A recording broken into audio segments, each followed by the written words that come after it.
Hello everybody, this is Gilman, and I'm going to be doing a quick run through of Indigo Park using some random methods I found, uh, some of which I do not think will allow it to be speedrun legal, but I think it's cool, and I'm going to also show off some quirks of the game that I've found in the last day or two of messing with it. So we're going to go ahead and start it from a fresh save. We are not going to be going after any items, mainly because it will take extra time to go after all of the collectibles, but we're going to go ahead and skip the intro cutscene. I will mention some quirks that I will not be showing off in this video because of the fact that they are just game-breaking or soft-locked. So we're going to go ahead and start moving. This is one of the few sections of the game, the intro, that takes actual time, no matter what, because there's not really a way to skip through the cutscenes. Hi there, and welcome to But in the meantime, we're going to shake the mouse in front of the chair, because if you stand still and stare at the chair, it won't detect, and it requires you to move a little bit so that you can actually hit E on it. So we're going to do this. Congratulations!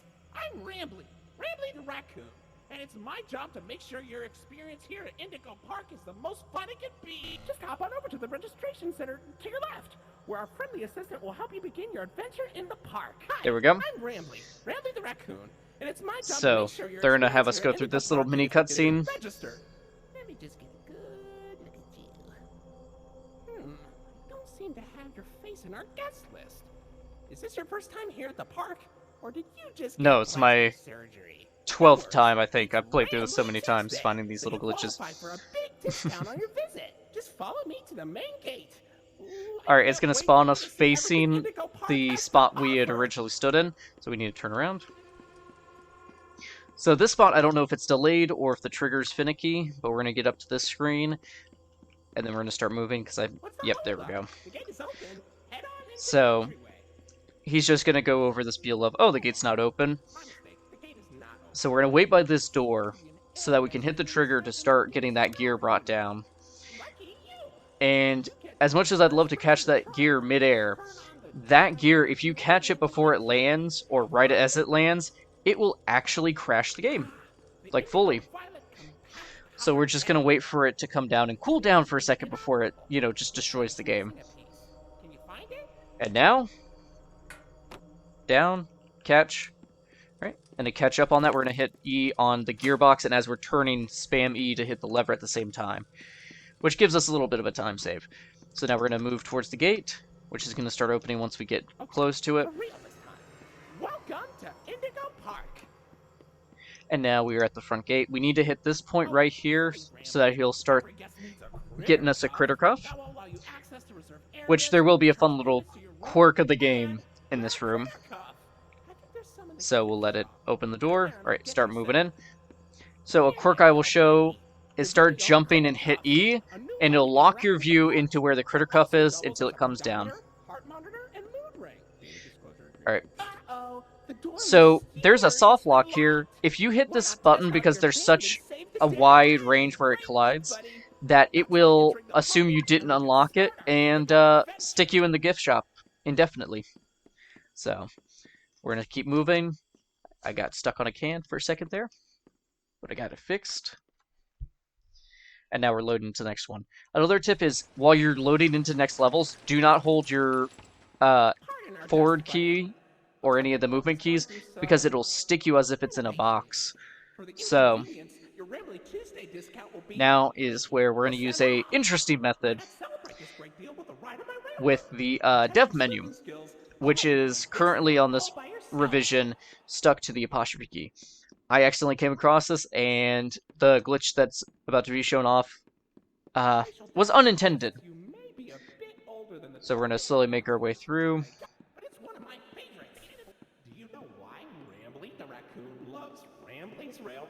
Because he likes trains? Exactly. So we're at the train now, another little quirk. This thing is not stuck together, but it will automatically lock in, but it is funny to walk through the track. So now we are on the next bit where we're going to hit apostrophe, and it's going to start moving us. So right as we hit this archway, there's not really a good time to do it. We're going to hit tab, and for some reason, spectator mode locks the model, at least for the train ride, to the where the train was sitting last. So none of the train section will trigger because we don't hit those trigger points. So right now we're going to stare at a little bit of a black screen because there is no lighting anywhere else in this. So we're going to give it a couple moments, and I believe once it hits about like 65 to 70, somewhere past that point, we can have skipped all of the interactions, including the hallway section. I've still been trying to find the perfect way of skipping Lloyd, because sometimes I've skipped it, sometimes I have not. So I'm going to be on standby with the tab button. My best method is keeping an ear out for the music, because I believe, I'd like to say it lowers after Lloyd's, but you have to be careful because if you go past where Lloyd is, it will actually put you in the void, meaning you're in another soft lock. Hey there, Lloyd. Yeah. So we're going to get a couple seconds added on because of that. I am the proud, the prestigious, the professional Lloydford Ellion, actor extraordinaire. Great act, Lloyd. Alright, so now it's going to force us through. Again, if you time it just right, you can skip past that. But it is that quick balance. Again, don't know if that's going to be speedrun legal because of the fact it's using a dev menu. But again, that is stuck on apostrophe, so if you just want to try it out for fun, that is just as good. So we're going to start moving as fast as we can down this way so that we can trigger both little interactions, which is going to be the info kiosk and Jetstream Junction, because you cannot enter the theater until you do the Jetstream Junction interaction. And this is where most of our time is going to go. So we're going to hit right here. Look at that. You're at Jetstream Junction. Oops. Looks like Jetstream Junction's being tuned up. Yes, but we're going to go get a key in another kind of straightforward area, which is the theater. There's nothing too long with the theater. We are going to be using the overly long reach of our band to activate the doors on it, which will also help with a cutscene. So we're going to just spam E facing this until it hits. There you go. Which also brings us closer to this door. And now we are in the theater. Alright, now we're going to start moving. So I need to find a better method. Currently, taking the stairs is my quick fix, but I do want to see if the jump would be good enough with jumping off of one of the theater seats to get onto the stage faster. But we will work with what we got right now.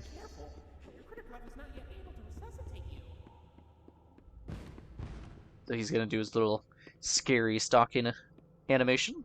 And while he's doing that, we're going to just run across here. This one area is very straightforward. I think the only thing that delays you by a second going in than going out is this little thing. But we're going to push through it, because once it detects, it's like, okay, we're done with the animation, it automatically takes the collision off of them so you can walk through. So now that we've done that, we're going to go through this door, and we're going to deal with the hardest part of this game, which is spamming to get a key. There we go. That key's collision is so minuscule compared to a lot of the other stuff that sometimes it hits, sometimes it doesn't. So we're just going to keep moving on. Get through these boxes. So you're just taking the same path back. So not much else I can seemingly find yet to speed up this area or some of these chase sequences, just because I've only worked with it about 2 days now. But also consider anything that I'm doing in this video may change over time, because they may update it with the revisions to fix it. So here's a cutscene I haven't been able to skip yet. So once he runs off, it's going to spawn us right back exactly where we're at. So we're going to spam E so we can hit that tap again, because technically your tap didn't hit it, so you have to hit it again. You also have to turn your flashlight back on, because for some reason it shuts it off, which I think is the only time it has done that in this game. Alright, we're going to use our extendo reach to hit that button so that we can go ahead and get the door opening as we run into it. Okay, so now we're going to start jumping over and get back over to Jetstream Junction. Jetstream Junction has a fun quirk where when you get up to the main attraction that Rambly wants you to try out, he will start a spiel about calling the repairman. You can actually just ignore it. Once you activate that spiel, run over to launch pad, because for some reason it automatically just assumes, okay, they're going to listen to the spiel. We are not. and I will show you in a few moments how that looks. I do like hearing rambly spiels, but for the case of what we're doing, we want to be fast. So we're just going to keep running. I think you can save some time by jumping down the stairs in-game, mainly because you jump a little bit farther than you would run on them. So I believe it hits right here. Yep. Jump. Jump. Jump. And now we're making our way to landing pad. So another thing we're going to be doing is I've played through this a bunch of times, so I already know what the combination is for the 4-shape combination. So we're going to go ahead and start hitting shapes so that we can get those ready, and then yellow needs to be hit 2 more times. Alright, we're going to start moving. Yellow is the longest one to deal with because it is the only one that needs to be hit more than 2 times, or even once. So we're going to make our way up. That is a static code, which is fine, but it does not require you to open up the hatch either in order to actually start working with those. So you can, in theory, just skip all through there. Alright, make sure I hit this right. There we go. So we're going to go ahead and try and trigger Molly. There we go. So we've triggered Molly, and now it's going to force us to go into a chase sequence. So now we're going to start running. Now, this scripted event is still going to take time either way. So this is going to be areas that I have not found any skips for yet. But it's still a speedy run through. So we're going to hop up, turn. Listen to some cool music.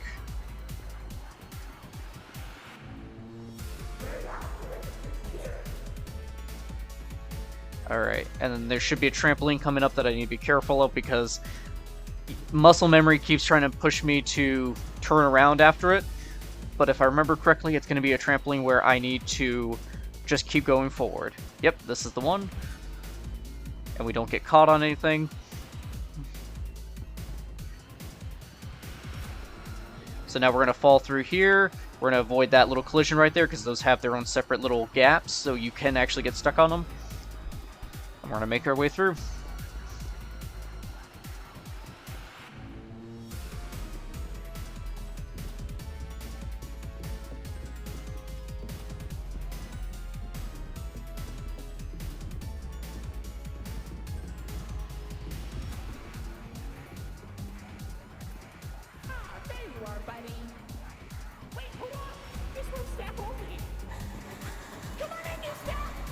Alright.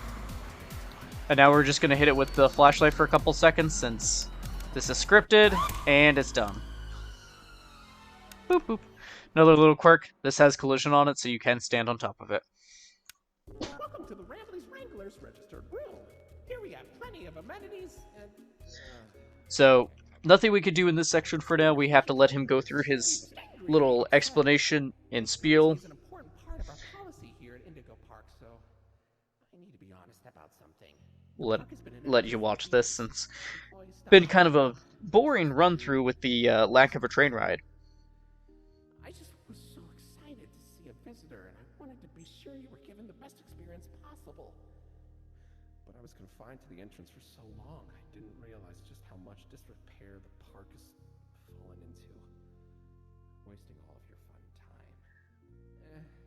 Sorry for the inconvenience. But I have an idea. Alright, Access to the repair we're gonna get ready. documentation in my database. I just can't execute most tasks without authorization from a human user. You must have come here because the park matters to you too, right? Yep. Would you be willing to help me restore the park?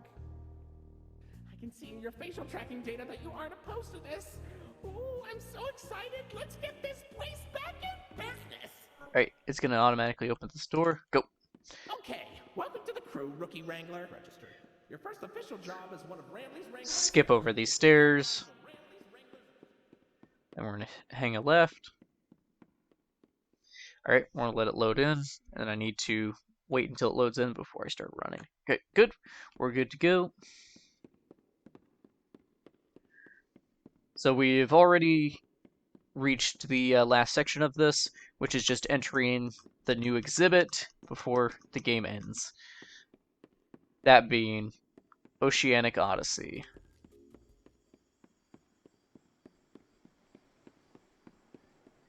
Another fun quirk about this is you can actually enter the first half of Oceanic Odyssey You made it to and Oceanic not Odyssey. trigger the You're end doing a great sequence, job, Rookie Wrangler. but the best way to do it Come on, is hurry, it's hit 4% right about the halfway to road end. as far as the eye can see. Please don't tap the glass. Never really know what eyes beneath the surface. And then there's Finley. And then we will call time once the introduction, or the credits song ends. You okay? And that is what I'm considering time. So without the dev menu, people have been getting about 15 minutes on average. That dev menu, if it's allowed, that's how much time it takes. But I hope you guys enjoyed this weird exploit-based run of Indigo Park. And until next time.